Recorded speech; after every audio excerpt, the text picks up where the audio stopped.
I'm Tracy Baxter with today's Record Newswatch. A morning fire that badly damaged a house in the Cronomer Valley section of the town of Newburgh was intentionally set. That was the word from town police this afternoon following an investigation into the blaze at number 8 Marian Drive. Responding firemen spotted smoke coming from windows and from under the eaves of the split-level house. The woman who lived there was discovered sitting outside. Firemen were able to quickly extinguish the flames. Much of the house sustained heavy smoke and water damage. There were no reports of any injuries. Reporter Doyle Murphy will have more on the investigation here at Record Online and in tomorrow's Times-Herald Record. A town of Newburgh woman has been charged with robbery and possession of stolen property following a holdup late last night at a convenience store in town. Police say 50-year-old Brenda Mignaco walked into the Winona Lake Sunoco on Route 52, made threats to the store clerk and demanded all of the cash from the register. She ran out with $80. Police set up a perimeter around a wooded area near the store, and with the help of a Newburgh City Police canine, they found Mignaco as well as the clothing she discarded while fleeing. No weapon was seen during the robbery. Police say the stolen cash has been recovered. It was a chance for the village of Monticello to show off its newly rebuilt Broadway and to bring their community together. Last night was the National Night Out Against Crime, and part of the refurbished Broadway was closed off for a block party aimed at providing a positive connection between community residents, the police department, and local service organizations. And amid the fun, food, and games organized by the Recovery Center and the police came the overall mission to improve trust between residents and law enforcement. A breakdown of trust.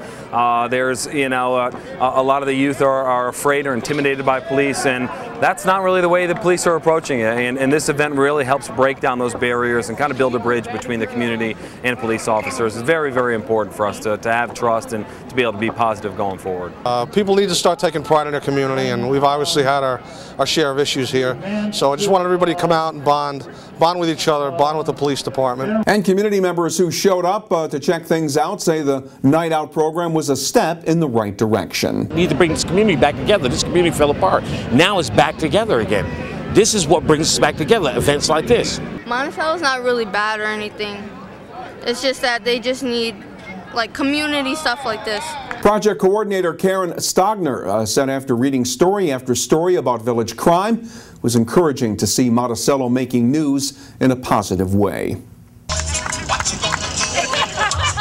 Night Out Against Crime events were also held in other local communities, including the city of Newburgh, where officials are trying to improve relations between members of the city police department and neighborhood residents. Night Out organizers were also hoping the event could help steer younger children away from drugs and gang violence. Well, despite the day's events, crime did not take a holiday. Town of Wallkill police are looking for the person who broke into a home on Crane Road yesterday morning, stealing electronics and jewelry after getting in through an unlocked bedroom window. Wallkill police are also investigating an attempted early morning break-in on Mabel Road, where a homeowner awoke to the sound of what she thought was lightning.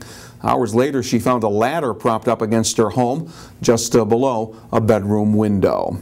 A man claiming to represent the Bruderhof religious community in Ulster County has been arrested in Wisconsin for animal neglect during a cross-country trip he was taking as part of a hunger awareness campaign.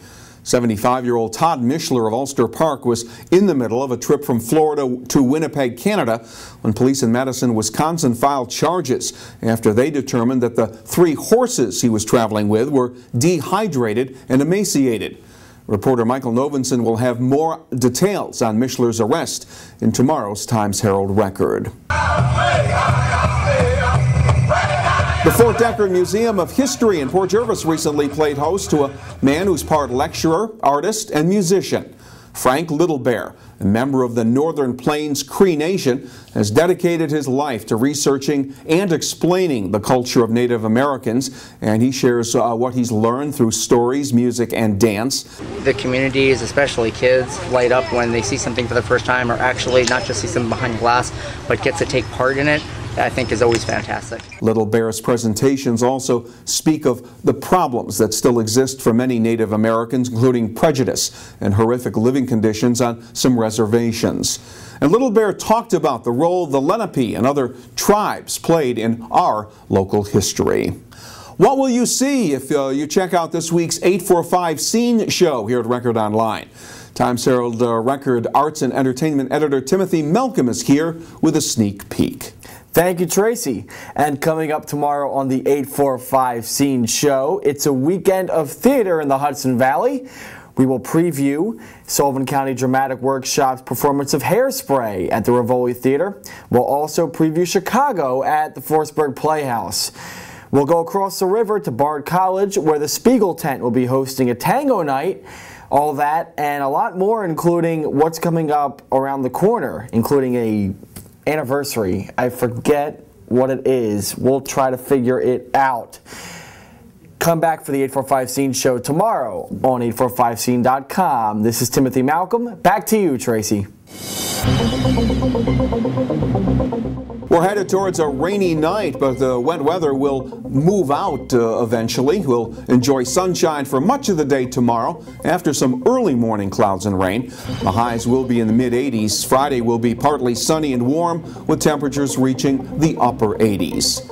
Keep clicking back here at Record Online to stay on top of all the breaking news and get all the news in detail in tomorrow's edition of the Times-Herald Record. For Record Newswatch, I'm Tracy Baxter.